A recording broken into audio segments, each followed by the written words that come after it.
सुप्रभात बच्चों, कैसे हैं आप सब। मुझे उम्मीद है आप सब बहुत अच्छे होंगे। मैं ज्योति सिन्हा आपके लिए एक नए पाठ्यक्रम को लेकर प्रस्तुत हूँ। तो आइए शुरू करते हैं। उस नए पाठ्यक्रम में आपको क्या पढ़ना है और किस तरह पढ़ना है, ये सब हम लोग अभी विस्तार से जानेंगे। ठीक है, तो चलिए शुरू करते हैं। आज हम लोग पढ़ेंगे संधि और उसके भेद, संधि की परिभाषा, संधि के भेद, संधि की पहचान, इन सभी चीजों को हम लोग इस पाठ के अंतर्गत विस्तार से सीखेंगे। ठीक है, तो चलिए सबसे पहले शुरू करते हैं संधि की परिभाषा और अर्थ।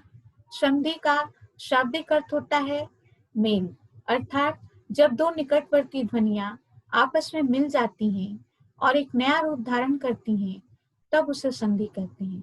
जैसे सूर्य जोड़ उदय, सूर्योदय। यहाँ सूर्य की अंतिम ध्वनि अ तथा उदय की प्रारंभिक ध्वनि उ का मेल होकर के एक नया वर्ण ओ बनता है। इस परिवर्तन या विकार को ही हम संधि कहते हैं। ठीक है, अब इसके कुछ और उदाहरण देखिए। रेखा जोड़ अंकित, रेखांकित। यहाँ आ और अ का मेल होकर आ हुआ है। राका जोड़ इश, आ और ई मिलकर ए हुआ।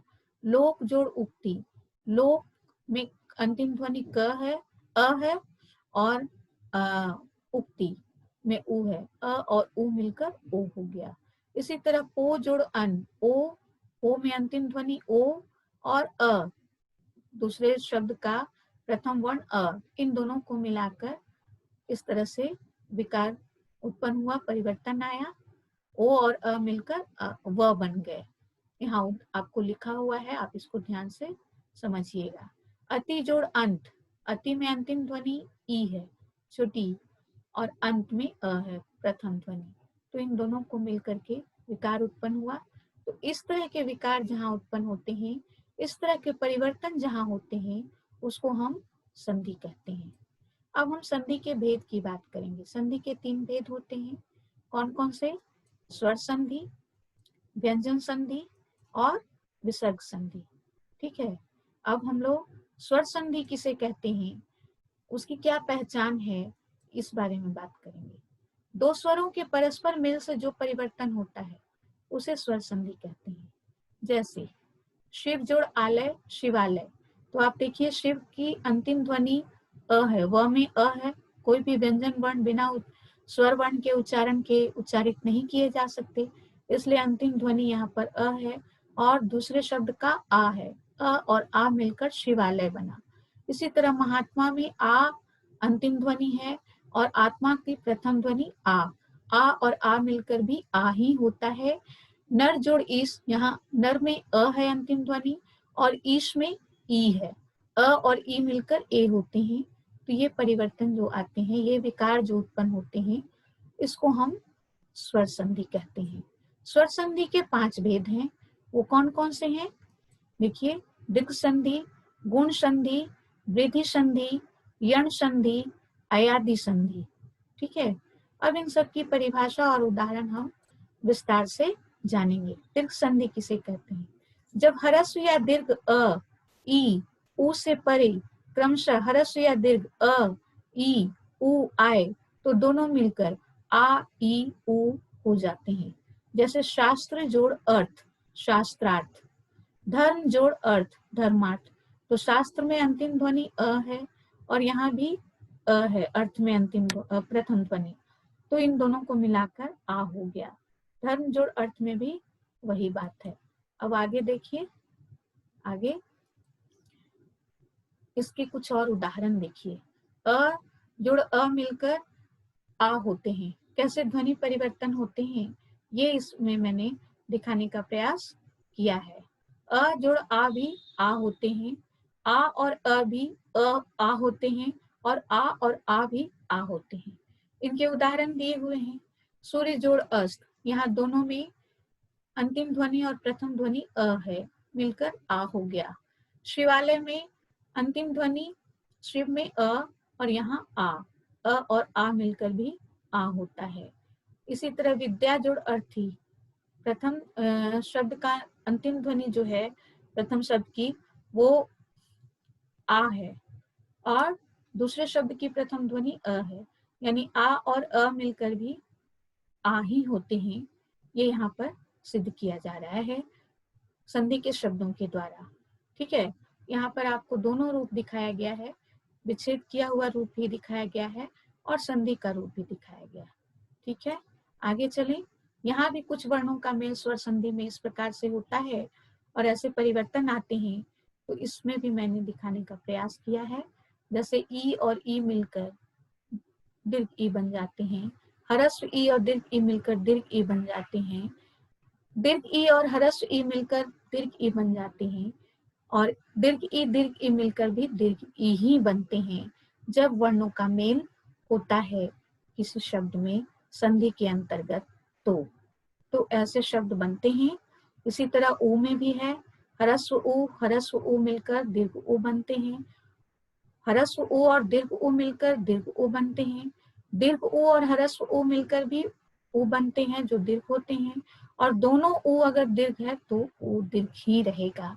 यह भी यहाँ पर आपको दिखाया गया है वर्णों का मेल, और साथ ही कुछ शब्द बना करके उनका मेल करके किस प्रकार परिवर्तन होता है, विकार होता है, यह भी बताया गया है। आगे देखिए, आगे क्या है, गुण संधि। गुण संधि की क्या परिभाषा है? अ या आ के बाद यदि ह्रस्व ई उ री अथवा दीर्घ उ ई उ री स्वर हो तो उनमें संधि होकर क्रमशः ए ओ अर हो जाता है, इसे गुण संधि कहते हैं। आप यहाँ देखिए, आ और अ के साथ अगर ई और ई का मेल होता है तो ए होता है। जैसे भारत जोड़ इंद्र भारतेंद्र, देव जोड़ इंद्र देवेंद्र, नर जोड़ इंद्र नरेंद्र, है ना। इस तरह से ये गुण संधि के उदाहरण हैं। और भी हैं, अ और आ के साथ अगर उ और उ होता है तो नया वर्ण ओ बनता है। जैसे सूर्य जोड़ उदय सूर्योदय, पूर्व जोड़ उदय पूर्वोदय, पर जोड़ उपकार परोपकार, लोक जोड़ उक्ति लोकोक्ति। ठीक है, तो ये सारे के सारे गुण संधि के उदाहरण हुए। अब आगे देखिए, वृद्धि संधि। वृद्धि संधि किसे कहते हैं?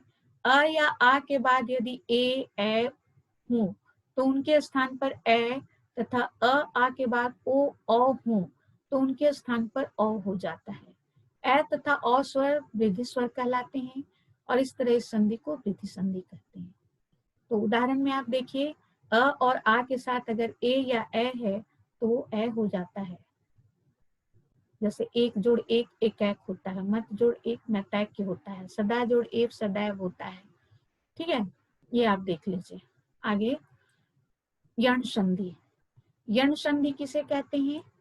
जब ह्रस्व ई उ री या दीर्घ ई उ री के बाद कोई असमान स्वर आए तो ई और दीर्घ ई के स्थान पर य अथवा उ और दीर्घ उ के स्थान पर व और री के स्थान पर र, जिसमें हलंत यानी आधे अक्षर के रूप में हो जाता है, इसे हम यण संधि कहते हैं। यण संधि का उदाहरण देखिए कैसे बनता है। ई और ई के साथ अ हो तो यह हो जाता है। परि जोड़ अटन पर्यटन, यदि जोड़ अपि यद्यपि, है। इसी तरह ई और दीर्घ ई या उ या दीर्घ उ के साथ अगर इन दोनों का मेल होता है तो यू बन जाता है। तो इसको हम इन उदाहरणों के माध्यम से समझ सकते हैं। इन उदाहरणों के माध्यम से आपको परिभाषा समझने में आसानी आएगी और संधि को पहचानने में भी आपको सुविधा मिलेगी। ठीक है, अब आगे देखें क्या है। आगे है अयादि संधि। यह भी स्वर संधि का ही उदाहरण है। इसकी क्या परिभाषा है? ए ओ के बाद यदि कोई असमान स्वर हो तो ए का ए का आय, ओ का अव तथा औ का आव हो जाता है। इसे अयादि संधि कहते हैं। यहाँ उदाहरण दिया हुआ है, आप इन उदाहरणों को पढ़ करके समझ सकते हैं। ठीक है, अब आगे देखिए, व्यंजन संधि किसे कहते हैं? व्यंजन संधि की परिभाषा ये है कि जब किसी शब्द में व्यंजन के साथ स्वर या व्यंजन का मेल होता है तो उसे व्यंजन संधि कहते हैं।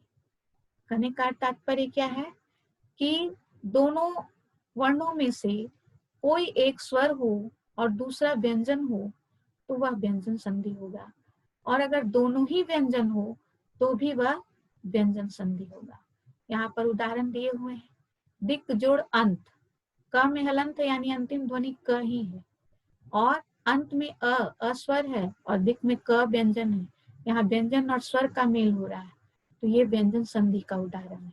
सत जोड़ जन, यहाँ त में हलंत है यानी त व्यंजन वर्ण है और ज भी व्यंजन वर्ण है, दोनों का मेल हो रहा है, तो ये भी व्यंजन वर्ण संधि का उदाहरण हो गया। उत जोड़ ज्वल, यह भी यहाँ त में हलंत लग गया यानी कि त व्यंजन वर्ण हो गया, और ज्वल में ज आधा है तो ज ही उच्चारित हो रहा है प्रथम वर्ण के रूप में, तो ये दोनों व्यंजन वर्ण का यहाँ मेल हो रहा है। तो इस तरह से इन उदाहरणों को आप पढ़ करके ये पता कर सकते हैं कि कैसे यहाँ पर वर्णों का मेल स्वर और व्यंजन का किस में हुआ है, व्यंजन और व्यंजन वर्णों का मेल किस शब्द में हुआ है। इस तरह से आप व्यंजन संधि को पहचान सकते हैं। आगे देखिए विसर्ग संधि। विसर्ग संधि की परिभाषा क्या है? विसर्ग के साथ स्वर या व्यंजन का मेल होने पर जो विकार होता है उसे विसर्ग संधि कहते हैं। मतलब विसर्ग के स्थान पर हम स्वर या व्यंजन का जब मेल करते हैं तो विसर्ग हट जाता है और उसकी जगह नए वर्ण ले लेते हैं। जैसे नी जोड़ रोग, निरोग।